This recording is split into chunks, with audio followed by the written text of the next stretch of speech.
मैत्रिणींनो, आजचा भाग खूप इंटरेस्टिंग होणार आहे, तेव्हा पाहायला कोणीही विसरू नका आणि लाईक करायलाही विसरू नका. चला मग स्टार्ट करूया आजचा एपिसोड.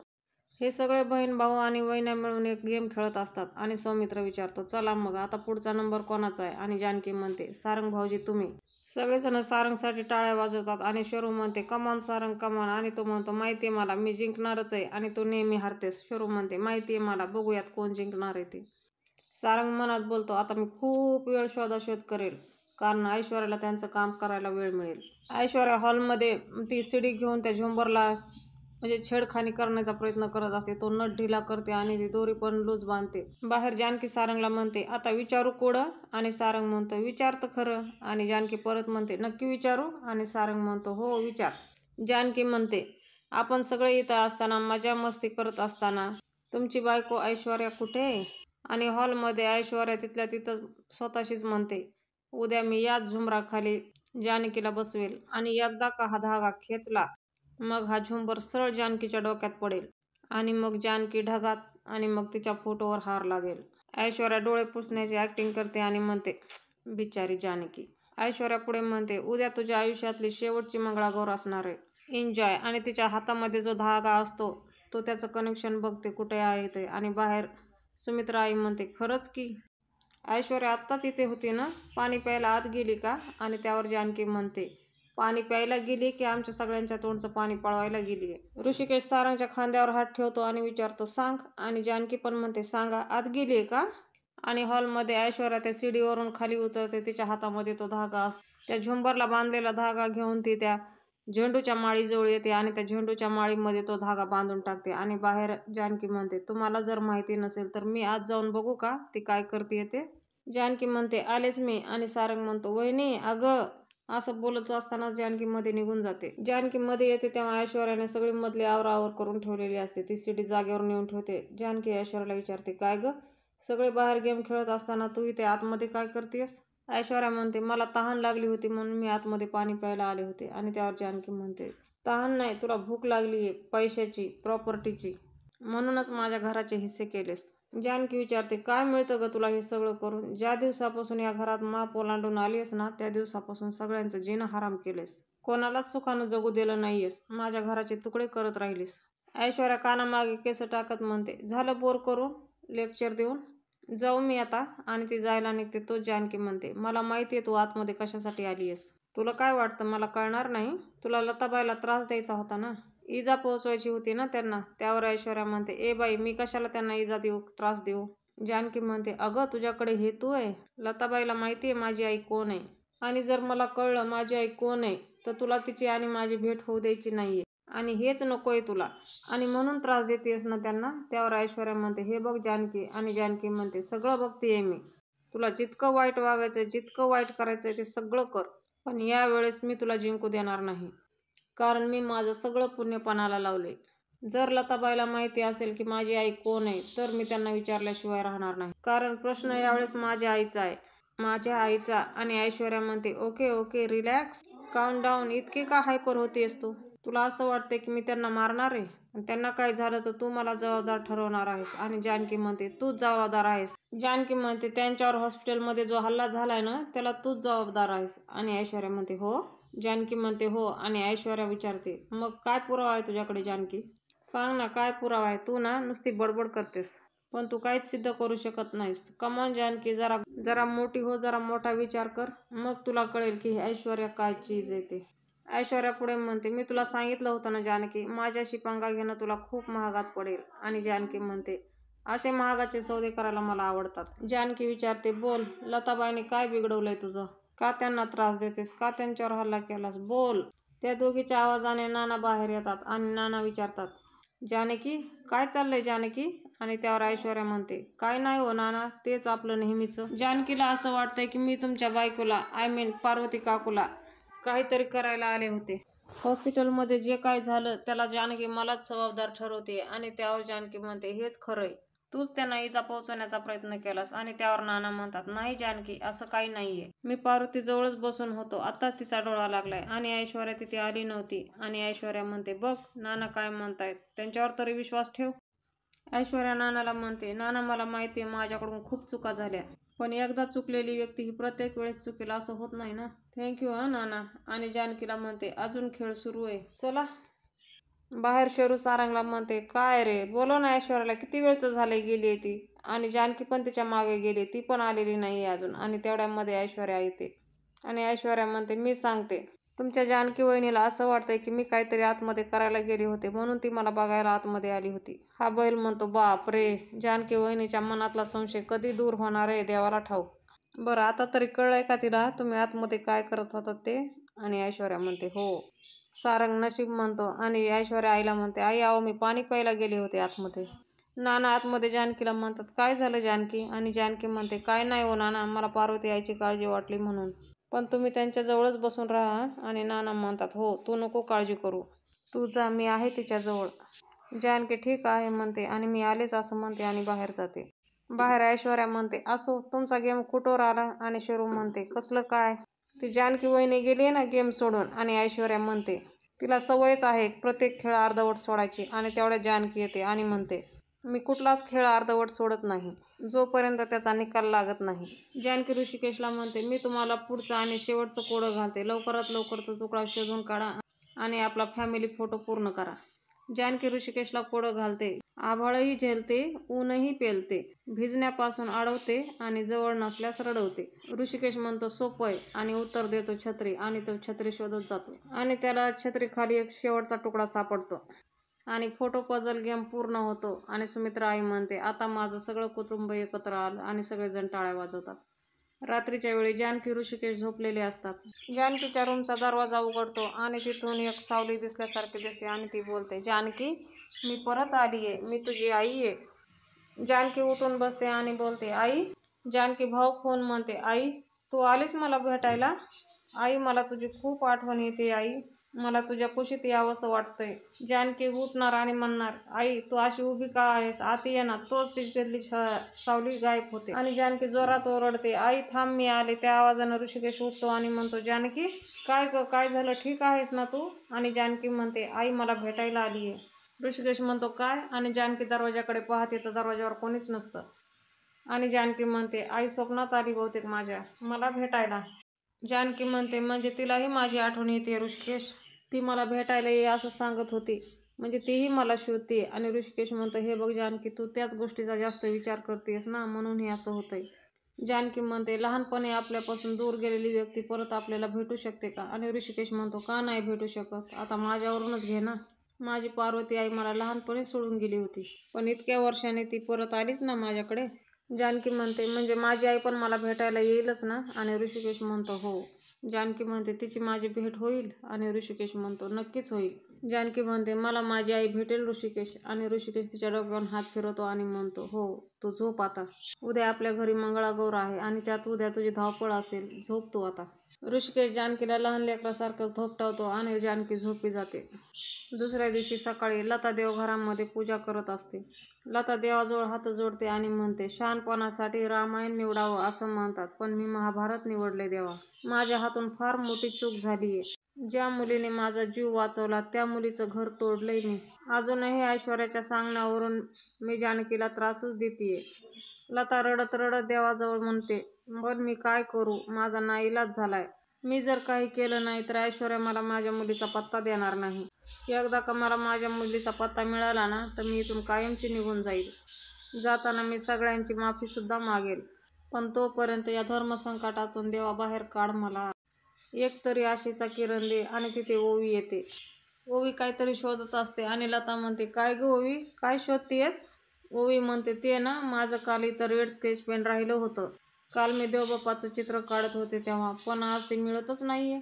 लता हसते आणि म्हणते ठीक आहे मिळेल मिळेल हा. ओवी म्हणते पण माझ्या आताच्या चित्राचं काय. आणि लता म्हणते तू चित्र काढतेस. लता म्हणते बघू बघू. आणि ओवी ते चित्र दाखवते. ओवी म्हणते पण अजून ह्याला कलर नाही केलाय. आणि तेवढ्यामध्ये ऐश्वर्या येते. लता ओवीला म्हणते हो का. आणि ओवीच्या गालावरून हात फिरवते आणि तिची पप्पी घेते. ऐश्वर्या आतमध्ये येते आणि ओवीला रागवत म्हणते काय ग तू झालीस ना तयार, जा मग बाहेर फुगड्या घाल, आतमध्ये नको फुगड्या घालू, चल निघ म्हटलं ना. आणि ओवी घाबरून तिथून निघून जाते. आणि लता तिला म्हणते अगं ऐश्वर्या, अगं लहान आहे ती, कशाला तिच्यावर ओरडतेस. आणि ऐश्वर्या म्हणते फक्त तिच्यावर नाही तुझ्यावर पण ओरडणार आहे मी. तुला सांगितलं होतं ना त्यांच्याशी बोलायचं नाही म्हणून. ओवीशीही नाही आणि जानकीशीही नाही, मग का जातेस त्यांच्याजवळ, का बोलतेस त्यांना? तुला आत्ताच सांगते हां, त्या लोकांच्या जवळ जायचं नाही, आणि स्पेशली ओवीच्या. आणि लताच्या हातामध्ये ओवीनं काढलेलं ते चित्राचा कागद असतो. लता म्हणते, अगं त्या ओवीचा काय दोष, लहान आहे ती. आणि ऐश्वर्या म्हणते, काय लहानवीन नाही आहे, कळलं ना? आणि मी जेवढं सांगते ना तेवढंच करायचं, माझ्याशी फुरसत नाही घालायची, कळलं ना? ऐश्वर्या तिथून जाणार तोच लता म्हणते, तू जे सांगतेस तेच करते मी, आणि नंतर कळतं तू खोटं बोललीस म्हणून. ऐश्वर्या म्हणते, मी काय खोटं बोलले? लता म्हणते, तू मला म्हणाली होतीस की हॉस्पिटलमध्ये जानकी माझ्या जीवावर उठली होती, पण आता मला नानासाहेबांनी सांगितले की माझा जीव जानकीनेच वाचवला. अजून किती खोटं बोलणार आहेस ऐश्वर्या? लता ऐश्वर्याला विचारते, खरं खरं सांग, माझी मुलगी कोण आहे, मग मी इथून निघून जाईल. कधी सांगणार आहेस तू मला माझ्या मुलीबद्दल? आणि ऐश्वर्या म्हणते, आज. लता आश्चर्याने तिच्याकडे पाहते आणि ऐश्वर्या म्हणते, आज, फक्त आजच्या दिवस कळ काढ, मग तुला सगळं कळेल आणि मी तुझ्या मुलीला कायमचं पोचवेल. आणि लता म्हणते, काय? ऐश्वर्या शब्द बदलत म्हणते, तुला तुझ्या मुलीपर्यंत पोहोचेल. ऐश्वर्या तिथून निघून जाते. मंगळागौरीसाठी इकडे जानकी तयार होत असते. हातामध्ये बांगड्या, नाकात नथ वगैरे सगळे दागिने घालून झालेले असतात. आणि तिथे अवंतिका येते आणि अवंतिका तिला पाहून शिट्टी वाजवते. वहिनी, काय चिकनेश दिसताय तुम्ही, एक नंबर. आणि अवंतिका उड्या मारत असते. आणि जानकी म्हणते, काय काय म्हणालीस तू? आणि अवंतिका म्हणते, चिकनेश. जानकी म्हणते, काय, हा कुठला शब्द आहे? आणि अवंतिका म्हणते, वहिनी तुम्ही खूप सुंदर दिसताय. आणि जानकी म्हणते, सुंदर तर दिसणारच आहे ग मी, माझ्या लाडक्या जाऊबाईने आणि माझ्या भाऊजीने साडी दिली आहे ना. आणि जानकी ब्लाऊजला ती डिझाईन लावलेली असते आणि त्याला म्हणते, आणि अवंतिका, मला हे तुझं सायलेंट पण खूप आवडलं हां. आणि ओवी तर इतकी खुश झाली ना, तिच्या पण ब्लाऊजला असा छोटासा चंद्रकोर चिटकवलाय. अवंतिका म्हणते, सो क्यूट. आणि आठवणीनं आपण फोटो पण काढायचा हां वहिनी, आपण दरवेळेस विसरता. जानकी अवंतिकाला म्हणते, बघू जरा तू. आणि अवंतिका असं तिला फिरून दाखवते आणि म्हणते, वहिनी प्रयत्न केलाय. आणि जानकी म्हणते, जमलंय हां जाऊबाई. जानकी तिच्यावरून नजर उतरते आणि काजळाचा टिक्का लावते. आणि जानकी म्हणते, तुला कोणाचीही दृष्ट नको लागायला. त्यावर अवंतिका म्हणते, मला कोणाची दृष्ट लागणार आहे, तुम्ही पण ना. आणि जानकी म्हणते, जिची लागायची ना तिची बरोबर लागते. आठवतंय मागच्या मंगळागौरी दिवशी काय झालं होतं ते? आणि अवंतिकाला आठवतं की ऐश्वर्याने तिच्या पाठीवर खाजीची पावडर टाकलेली असते आणि तिच्या पूर्ण अंगाला खाज आलेली असते. आणि जानकी पुढे म्हणते, पण यावेळेस माझं लक्ष बरोबर असणार आहे. या समारंभाला मी कुठलाच गालबोट लागू देणार नाही. आणि तुला पण स्वतःची काळजी घ्यायची आहे, ओके? आणि त्यावर अवंतिका म्हणते, हो वहिनी. तुम्ही असताना मला काय होणार आहे का? आणि जानकी तिला म्हणते, तू बस बस, तुझ्यासाठी एक सरप्राईज आहे. आणि अवंतिका म्हणते, सरप्राईज काय? जानकी म्हणते, तुझ्यासाठी गिफ्ट आणले मी. आणि अवंतिका म्हणते, कशाला वहिनी गिफ्ट वगैरे? जानकी कपाटाजवळून वापस येते आणि म्हणते, नकोय का तुला? मग राहू दे. अवंतिका म्हणते, आय डोंट माइंड सरप्राइजेस. आणि जानकी पण म्हणते, तू पण ना, सगळंच हवंय. जानकी कपाटातून एक बॅग काढते आणि अवंतिका म्हणते, काय गिफ्ट आहे? आणि जानकी म्हणते, बघ बघ. आणि त्याच्यातून एक बॉक्स काढून देते. अवंतिका उघडून पाहते आणि जानकी विचारते, आवडलं? अवंतिका म्हणते, वहिनी गोल्ड चेन. आणि जानकी म्हणते, अवंतिका म्हणते, एवढं सगळं कशाला केलंय तुम्ही? आणि जानकी म्हणते, प्रेमाची किंमत अशी पैशात होत नाही. तुम्ही दोघांनी नाही का माझ्यासाठी, ऋषिकेशसाठी एवढ्या प्रेमाने गिफ्ट आणलं, त्याची किंमतही कशातच नाही होऊ शकत. ते गिफ्ट पाहून अवंतिकाला एकदम भरून येतं. आणि जानकी म्हणते, तुला माहिती आहे का, हे गिफ्ट ओवी मॅडमने तुझ्यासाठी सिलेक्ट केलंय. ओवी इतकी एक्सायटेड झाली ना, म्हणाली, अवंतिका काकूसाठी गिफ्ट मीच चूज करणार. मी म्हटलं ठीक आहे. आणि अवंतिका ते गिफ्ट घेऊन खाली बसते आणि ती बोलत बोलतच अवंतिकाकडे पाहते आणि शांत होते आणि म्हणते, बाळा, काय झालं, तू का रडतीयस? अवंतिका म्हणते, माझी आई फार लवकर गेली वहिनी. माझे लाड करायला, मला बरं वाटत नसेल तर मला कुशीत घ्यायला, माझी बडबड ऐकायला कोणीच नव्हतं. अवंतिका जागची उठते आणि म्हणते, बाबा होते. बाबाने खूप प्रेम केलं माझ्यावर. कधी जाणूच दिलं नाही की आई नाहीये. पण आई आईच असते ना, आईला कधीच कोणी रिप्लेस नाही करू शकत. आणि हॉलमध्ये लता येत असते, तिच्या हातामध्ये ते पेंटिंग असतं. आणि तिकडून ओवी येते आणि ओवी लताला म्हणते, आजी, माझं चित्र इथंच राहिलं. आणि लता ते चित्र पाहते आणि म्हणते, हो. ओवी तो चित्राचा कागद घेऊन जाते आणि लता मनाशीच म्हणते, हे चित्र मी कुठेतरी पाहिलंय.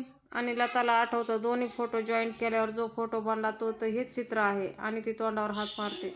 लता म्हणते, हा तर माझा आणि माझ्या मुलीचा फोटो होता. हे चित्र ओवीने कसं काय काढलं? आणि इकडे जानकीच्या रूममध्ये अवंतिका आणि जानकी दोघेही रडत असतात. जानकी अवंतिकाचे डोळे पुसते आणि म्हणते, बरोबर बोलतेयस, आई ही आईच असते असं म्हणते. आणि अवंतिका तिच्या खुशीमध्ये शिरते. जानकी म्हणते, अवंतिका, बाळा. आणि अवंतिका म्हणते, वहिनी, मी जेव्हापासून लग्न होऊन या घरात आली आहे ना, तेव्हापासून मला तुम्ही भेटलात. फक्त एक वहिनी म्हणून नाही, एक मैत्रीण म्हणून नाही, तर एक आई म्हणून सुद्धा. वहिनी मला आता काहीच नकोय, मला सगळं दिलंय देवाने. I am very happy right now. Janaki डोळे पुसते आणि परत मस्करीच्या मूडमध्ये म्हणते, ठीक आहे, मग तुला काहीच नको? अवंतिका नाहीमध्ये मान हलवते आणि जानकी परत म्हणते, नक्की? आणि विचारते, मी दिलेलं गिफ्ट पण नकोय? इतक्या प्रेमानं दिले होतं मी तुला. आणि अवंतिका हसते आणि म्हणते, वहिनी आता तुम्ही इतक्या प्रेमानं दिलेत, आता असं कसं नाही घेणार ना? जानकी म्हणते, आणि इकडे. आणि अवंतिकाच्या हातातून तो बॉक्स घेते आणि ती चेन काढून जानकी अवंतिकाच्या गळ्यामध्ये घालते. जानकी म्हणते, ओवी आणि तू मला कधी कधी दोघी एकाच वयाच्या वाटतात. जानकी सिरियस होऊन अवंतिकाला म्हणते, अवंतिका ही फक्त चेन नाहीये, यामध्ये माझे आणि ऋषिकेश दादाचे आशीर्वाद कायम तुमच्या सोबत आहेत. अवंतिका म्हणते, थँक्यू सो मच वहिनी. आणि जानकी म्हणते, झालं तुझं सुरू? Thank you sorry, thank you sorry. Janaki म्हणते, छान दिसतेस तू, छानच दिसतेस. इतकी छान रेडी झाली आहेस ना की आता माझ्या भाऊजीचं काहीच खरं नाही. पण सकाळपासून आहेत कुठे, दिसलेच नाहीयेत. आणि त्यावर अवंतिका म्हणते, ते मुंबईला गेलाय, काम काम काम. जानकी म्हणते, मुंबईला? आणि अवंतिका म्हणते, हो, तुमच्याच कामासाठी गेलाय तो. अवंतिका म्हणते, नाही का तुम्ही पाठीमागे म्हणाला होतात की तुम्हाला पार्वती आईवर संशय आहे? अवंतिका पुढे म्हणते, त्याच दिवशी सौमित्रने एका माणसाला इन्फॉर्मेशन काढायला सांगितली होती आणि सौमी आज त्याच माणसाला भेटायला गेलाय आणि मला खात्री आहे आज नक्कीच आपल्या हातात काहीतरी लागणार आहे. लता बाहेर गार्डनमध्ये येते आणि गुलाब काहीतरी काम करत असतो. ती गुलाब गुलाब करत येते आणि गुलाबला म्हणते, अरे गुलाब, ओवीला पाहिलंस का? गुलाब म्हणतो, हो पाहिलं की आई साहेब, ते काय तिथं खेळते आहे. लता धावत पळत ओवीकडे जाते आणि ओवीला म्हणते, ओवी हे चित्र दाखव बरं. आणि ती ओवी ते चित्र दाखवते. ओवी म्हणते, काय झालं, तुला चित्र आवडलं का? आणि लता म्हणते, हे चित्र तू स्वतः काढलेस का सिनेमात वगैरे कुठं बघून काढलेस? आणि त्यावर ओवी म्हणते, मी एका फोटोत बघून काढले. लता म्हणते, फोटोत? काय ग, कुणाचा फोटो होता तो? आणि ओवी म्हणते, माझ्या आईचा आणि तिच्या आईचा. माझ्या आईकडे जो फोटो होता तो अर्धवट होता, पण तो फोटो मी चित्रात पूर्ण केला. लता म्हणते, काय, तुझी आई? आणि ओवी म्हणते, हो, माझी आई. ओवी फोटोवर बोट दाखवते, म्हणते, ही माझी आई आणि ही तिची आई. लता ओवीला विचारते, आणि तिची आई कोण आहे तिची आई? आणि ओवी सांगते, माझ्या आईला आई बाबा नाहीयेत, तिला नाही माहिती तिची आई कुठे राहते. सुमित्रा आजी मला नेहमी सांगते की माझी आई अनाथ आहे. आई तर सगळ्यांनाच असते, पण माझ्या आईला आई नाहीये, ती मधू आजोबांच्या अनाथ आश्रमात वाढलीये. हे ऐकून लताला धक्का बसतो आणि ओवी म्हणते, बिचारी नेहमी तिच्या आईला मिस करत असते. लता त्या फोटोला पाहून म्हणजे त्या चित्राला पाहून रडत असते आणि ओवीचं बोलणं तिच्या कानी पडतं. तिला माहिती नाही तिची आई कोण आहे. आई तर सगळ्यालाच असते, फक्त माझ्या आईलाच आई नाहीये. माझी आई अनाथ आहे, ती मधुभाऊच्या अनाथ आश्रमात वाढलीये. लताच्या समोर आता सगळं सत्य आलेलं असतं. लताला आता ते सगळं आठवतं जे जानकीने तिच्यासाठी केलेलं असतं. तिचे पाय धरलेले असतात, म्हणजे ती कुंकू पुसत असते आणि न कळत जानकीच्या डोक्यावर लताचा हात पोहोचतो. लताचे पाय चेपत असते, तिचं बोट कापतं, त्यावेळेस ती हळद भरलेली, ते सगळं लताला आठवत असतं. ओवी पाहते, लता रडत असते आणि ओवी म्हणते, ओके पार्वती आजी, मी आता खेळायला जाते, असं म्हणते आणि तिच्या हातातून ते चित्र घेते आणि ती आतमध्ये निघून जाते. आणि लता म्हणते, म्हणजे माझी मुलगी जानकी आहे आणि ही महामाया तिथं उभी असते. ही तिला जाणवतही नाही आणि दिसतही नाही, एवढी ती आंधळी झाली, तिला काहीच कळत नाही. ती ऐश्वर्याजवळ आलेली सुद्धा. ज्या मुलीला मी इतके वर्ष शोधत होते, इतके दिवस नियतीने तिचा हात माझ्या हातात दिला होता, पण मी तिला ओळखू शकले नाही. तिने इतके दिवस न कळत माझी सेवा केली आणि हे ऐश्वर्या सगळं तिचं बोलणं ऐकत असते. मला जीव लावला आणि मी तिला त्रास देत राहिले. आणि तिला आठवतं, ती म्हणते, वाजलेत किती बघ, सासूला काही चहा पाण्याचं काही विचारशील की नाही? आणि तिला ते पण आठवतं, चहामध्ये दगड निघालेले असतात. आणि ती ऋषिकेशला म्हणते, बघ ऋषिकेश, तुझी बायको मला मारण्याचा प्रयत्न करतीये. आणि तिला तेही आठवतं, जानकीला ते दागिने दिले म्हणून सांगत असते आणि ते ऐश्वर्याने दिलेले असतात. सुमित्रा आई जानकीच्या कानाखाली मारते आणि लताला तेही आठवतं. जानकी म्हणते, मी काय केलंय तुमचा माझा काय संबंध आहे? कोण्या जन्माचा बदला घेताय तुम्ही? लता स्वतःशीच म्हणते, कसली आई आहे मी? तिला पाहता क्षणी आपल्या पोरीची ओळख नाही पटू शकत. लता रडत रडत म्हणते, जानकी मला माफ कर ग, मला माफ कर. आता एकही क्षण मी तुझ्यापासून लांब राहू शकत नाही. आता कळू दे सगळ्यांना, तू माझी सख्खी मुलगी आहेस आणि मी तुझी सख्खी आई आहे. तू अनाथ नाहीयेस जानकी, तू अनाथ नाहीयेस. आणि ऐश्वर्या आता इथे कमालीची घाबरलेली आहे आणि ती मनाशीच म्हणते, ओ गॉड, म्हातारीला हे कळलं, आता काय करायचं? लता डोळे पुसते आणि जानकी आंधळ्या घोडीसारखं झालं आणि ती समोरची ऐश्वर्या तिला दिसत नाही. ऐश्वर्या तिच्या पाय आडवा करते आणि तिला पाडण्याचा प्रयत्न करते आणि परत तीच सांभाळते आणि म्हणते काय ग काय ग कुठं जातेस लताबाई. आणि लता म्हणते लता म्हणते तुझा तर गळा दाबायची इच्छा होती ग मला. तू मला खोटं सांगितलंस, माझ्या मुलीच्या विरुद्ध उभी केलीस मला आज कळले माझी मुलगी कोण आहे ते. आणि ऐश्वर्या तिचा हात धरून म्हणते म्हातारे कळले ना तुला, मग आता गप्प बसायचं. लता म्हणते नाही बसणार आणि आता तर नाहीच बसणार, मी सगळ्याला ओरडून सांगेल. आणि ऐश्वर्या म्हणते हो जा मग जा सांग, मी या घरामध्ये ऋषिकेशची आई म्हणून आले होते, पण मी आता ऋषिकेशची आई नाही तर त्या जानकीची आई आहे. मी तुम्हाला आतापर्यंत जे सांगत होते ना ते सगळं खोटं होतं आणि आता मी जे काही सांगणार आहे ना ते सगळं खरं आहे. जा जाऊन सांग जा, मी तुम्हा सगळ्यांना फसवलं, मी तुम्हा सगळ्यांमध्ये फूट पाडायचा प्रयत्न केला, मी नानासाहेबाला मूर्ख बनवलं, सुमित्राला मूर्ख बनवलं, मी ऋषिकेशच्या भावनांशी खेळले, जाऊन सांग जा. आणि लता हे ऐकून म्हणते अगं कुठल्या जन्माचा बदला घेतेस, बाई आहेस का कोण आहेस. तेवढ्यात सुमित्रा आई येते आणि म्हणते अगं बाई तुम्ही दोघीजणी इथं अशा उभ्या का उभ्या. आणि ऐश्वर्याला म्हणते का गं तू अशी त्यांना धरून का उभी होतीस. आणि ऐश्वर्या म्हणते आई त्यांना चक्कर येत होती म्हणून मी त्यांना आधार देत होते. आणि ती लताला इशारा करते आणि सुमित्रा आई म्हणते अगं बाई हो का, आता बरं वाटतंय का. आणि ऐश्वर्या म्हणते हो आता बरं वाटतंय यांना. ऐश्वर्या लताला विचारते हो ना.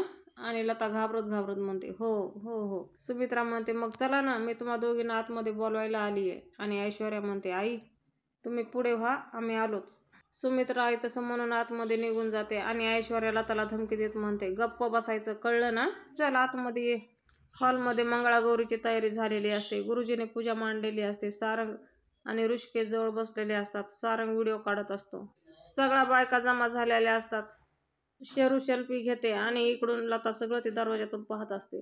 आणि आपण उद्याच्या भागात पाहणार आहात खिस बाई खिस दोडकाय खिस, दोडक्याची फोड लागते गोड, आणि तोड बाई आणि तोड, काग काग काग. सुमित्रा आई म्हणते काग काग काग या घराला तोडतेस काग काग. लता येते आणि लता म्हणते नाळ तुटे ना बाई रक्ताची होणार पुन्हा आज भेट माई लेकीची असं म्हणते आणि रडते. ऐश्वर्या हे सगळं पाहत असते आणि तिने जो धागा त्या झेंडूच्या माळेला बांधलेला असतो ती माळ ती जोरात खेचते आणि म्हणते जानकी तुझ्या आयुष्यातली ही शेवटची मंगळागौर आहे. जानकी वर पाहते आणि ते झुंबर खाली आलेलं दाखवलं आहे. आता बघू आपण उद्याच्या भागामध्ये काय होणार आहे. अशीच नवनवीन आणि फुल एपिसोड पाहण्यासाठी आजच आपलं चॅनल सबस्क्राईब करा, बेल आयकॉन प्रेस करायला विसरू नका. नक्की उद्याचा भागही खूप इंटरेस्टिंग होणार आहे, तेव्हा कोणीही मिस करू नका. भेटूया आपण उद्याच्या भागात.